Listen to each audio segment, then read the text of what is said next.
عن ابی ہریرہ رضی اللہ تعالی عنہ قال قال النبی صلی اللہ علیہ وسلم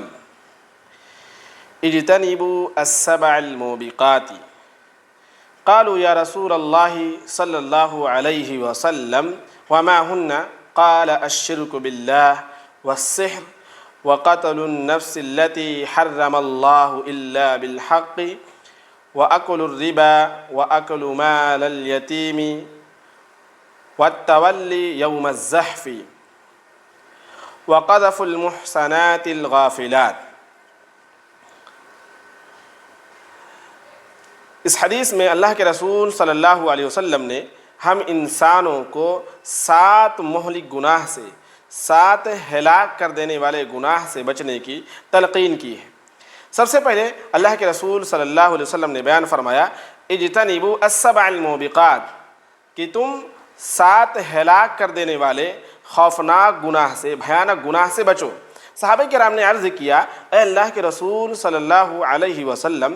وہ 7 ہلاک کر دینے والے گناہ کون سے ہیں؟ اللہ کے رسول صلی اللہ علیہ وسلم نے بیان فرمایا الشرک باللہ، اللہ رب العالمین کے ساتھ کسی کو شریک ٹھہرانا، جیسے اللہ رب العالمین کی عبادت میں، اللہ رب العالمین کے اسماء و صفات میں، اللہ رب العالمین کے خالق مالک رازق ہونے میں، ان تمام صفاتوں میں اللہ رب العالمین کے ساتھ کسی کو شریک ٹھہرا دینا، یہی ہے شرک۔ یعنی اللہ رب العالمین نے جو کائنات بنائی ہے، اللہ رب العالمین خالق ہے مالک ہے، تو اس کے ساتھ کسی کو شریک ٹھہرا دینا، کسی اور کو، غیر اللہ کو اللہ رب العالمین کے ساتھ شریک ٹھہرانا ہی شرک کہلاتا ہے۔ اللہ رب العالمین انسان کے تمام گناہوں کو بخش سکتا ہے، معاف کر سکتا ہے، لیکن اللہ رب العالمین شرک کو ہرگز معاف نہیں کرے گا۔ اللہ رب العالمین نے خود ہی قرآن مجید میں ارشاد فرمایا ان اللہ لا یغفر ان یشرک بہ ویغفر ما دون ذلک لمن یشاء۔ اللہ رب العالمین خود ہی کہتا ہے کہ اللہ شرک کو ہرگز معاف نہیں کرے گا، لا یغفر ان یشرک بہ ویغفر ما دون ذلک لمن یشاء، اور اس کے علاوہ کے گناہوں کو اللہ رب العالمین چاہے تو معاف کر سکتا ہے۔ اس لیے سب سے پہلے ہمیں شرک سے بچنا چاہیے۔ اسی طریقے سے اللہ کے رسول صلی اللہ علیہ وسلم نے ایک دوسری چیز بیان فرمائی وَقَتَلُ النَّفْسِ الَّتِي حَرَّمَ اللَّهُ إِلَّا بِالْحَقِّ، ناحق کسی شخص کو قتل کر دینا، ناحق کسی کی جان لے لینا،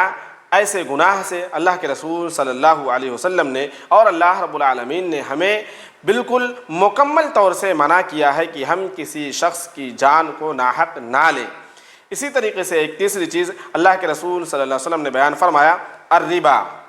وَأَكَلُ الربا، یعنی ربا کو کھانا، سود کو کھانا۔ سود کا مطلب یہ ہوتا ہے جیسے میں نے آپ سے 10 روپے لیے اور کچھ دن کے بعد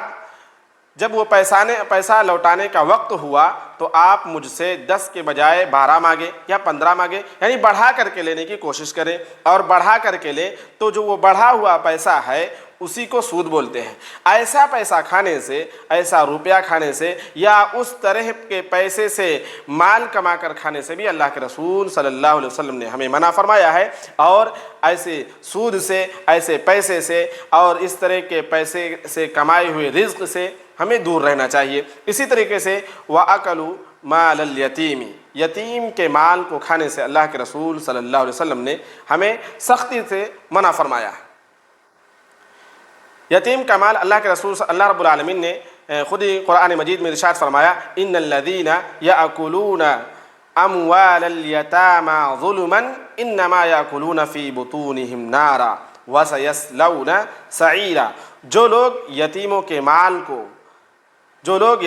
مال کو ظلم کے ساتھ کھاتے ہیں، ان پر ظلم کرتے ہیں اور ان کے مال کو کھا لیتے ہیں، ظاہر سی بات ہے ان کے مال کو کھا لینا ہی ان پر ظلم ہوا۔ یتیموں کو مال کے کھانے کے بارے میں اللہ کے رسول صلی اللہ علیہ وسلم نے ہمیں سختی کے ساتھ منع فرمایا ہے۔ کیوں؟ اللہ رب العالمین خود ہی کہتا ہے کہ وہ شخص جو یتیم کے مال کو کھاتا ہے وہ اپنے پیٹ کے اندر جہنم کی آگ کو بھرتا ہے، اور ایسے شخص کو اللہ رب العالمین جہنم میں جھونکے گا۔ اسی طریقے سے اسی میں سے ایک چیز یہ بھی ہے والسحر، یعنی جادو کرنا۔ رقیہ شرعیہ کے علاوہ اللہ رب العالمین نے اور نبی کریم صلی اللہ علیہ وسلم نے ہمیں جو طریقہ سکھایا ہے، اگر کسی شخص نے کسی پر جادو کر دیا ہے، کالا جادو کر دیا، یا رقیہ شرعیہ کے علاوہ کوئی دوسرا جادو کر دیا، جیسے بہت سارے لوگ ہوتے ہیں جھاڑ پھونک کرتے ہیں اور اسی میں وہ تعویذ وغیرہ کر کے دوسرے کو کھلا دیتے ہیں، تو یہ سب کرنا اللہ کے رسول صلی اللہ علیہ وسلم نے اور اللہ رب العالمین نے ہمیں اس سے سختی کے ساتھ منع کیا ہے کہ ہم جادو سے دور رہیں۔ اسی طریقے سے اللہ کے رسول صلی اللہ علیہ وسلم نے آگے بیان فرمایا وَالتَّوَلِّي يَوْمَ الزَّحْفِ، یعنی کہ میدان جنگ سے پیٹھ پھیر کر کے بھاگنا، یہ بھی بہت بڑا گناہ ہے۔ جنگ ہو رہی ہے تو انسان کو چاہیے کہ وہ ڈٹ کر کے لڑے، نہ کہ پیٹھ پھیر کر کے بھاگ جائے، یہ بھی ہلاکت کر دینے والی ہلاکت کے گڑھے تک پہنچانے والا گناہ ہے۔ اسی طریقے سے پاک دامن عورت پر، بہترین عورت پر، جو مومنہ عورت ہو، پاک دامن ہو، اس پر کوئی گناہ نہ ہو، تو ایسے شخص پر، ایسی عورت پر گناہ کا تہمت لگا دینا، اس سے بھی ہمارے نبی کریم صلی اللہ علیہ وسلم نے ہمیں سختی کے ساتھ منع فرمایا ہے۔ یہ رہے 7 مہلک گناہ جسے ہمیں اپنی زندگی میں ان گناہوں سے مکمل طور سے دور رہنا چاہیے اور ان سے بچتے رہنا چاہیے، تاکہ اللہ رب العالمین کل قیامت کے دن جب ہمارا حساب و کتاب لے تو ہم ان تمام گناہوں سے دور رہیں اور ہمارا ٹھکانہ جنت ہو۔